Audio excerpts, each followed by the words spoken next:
मुंबईकरांनो, तुम्हाला आता एक नवा पर्यटन स्थळ मिळणार आहे। हो, अगदी बरोबर ऐकलत। मुंबईतील पहिला एलिव्हेटेड नेचर ट्रेल वॉकवे जो रविवारी म्हणजेच गुढीपाडव्याच्या दिवशी शहरातील लोकांसाठी खुला करण्यात आलाय। निसर्ग उन्नत मार्ग प्रकल्प जो बीएमसी द्वारे बांधण्यात आला असून हा पाय रस्ता दक्षिण मुंबईतील कमला नेहरू पार्क पासून सुरू होतो आणि मलबार हिलच्या जंगलातून गिरगाव चौपाटी पर्यंत जातो।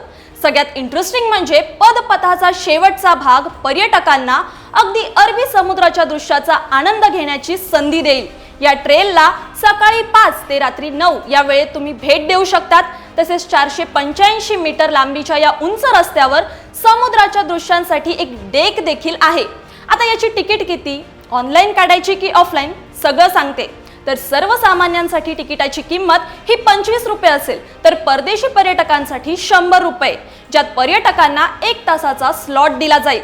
ज्यात पर्यटक त्यांचा हा स्लॉट naturtrail.mcgm.government.in या पोर्टलवर जाऊन बुक करू शकतात।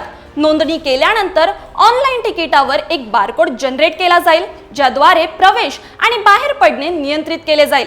आणि मुख्य म्हणजे गर्दी टाळण्यासाठी या मार्गावर एका वेळी फक्त 200 जणांनाच प्रवास दिला जाईल। तर मंडळी, बीएमसीने सिंगापूरमध्ये विकसित केलेल्या ट्री टॉप वॉक म्हणजेच मुंबईत विकसित केलेला हा पहिलाच प्रकल्प जो संपूर्ण निसर्गरम्य असा आहे। व्हिडिओ आवडला असेल तर लाईक, कमेंट करा आणि चॅनलला सबस्क्राईब करायला विसरू नका।